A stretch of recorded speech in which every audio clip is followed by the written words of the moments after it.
আজকের ওয়েদারটা খুবই মিষ্টি, তাই আজকে রান্নাগুলোও মিষ্টি মিষ্টি হয়েছে।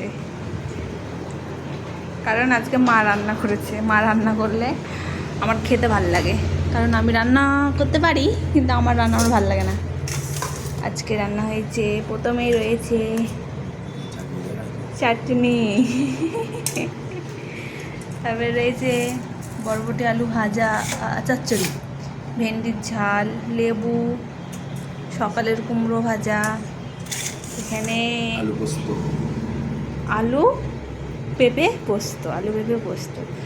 আর এটা তো সব থেকে আমার ফেভারিট, ওর ফেভারিট না, এটা আমার হেভি লাগে। মাছের ঝোল, পেঁপে দিয়ে আলু দিয়ে মাছের ঝোল, এইরকম খাবার দুপুরবেলা হলে আর কি চাই, আর কিছু চাই না। এটা আর ভালো লাগে না, ওর মাছের ঝাল ভালো লাগে, কিন্তু আমার মাছের ঝোল ভালো লাগে। ব্যাস, আজকে খুবই সিম্পল রান্না, কিন্তু খেতে অসাধারণ।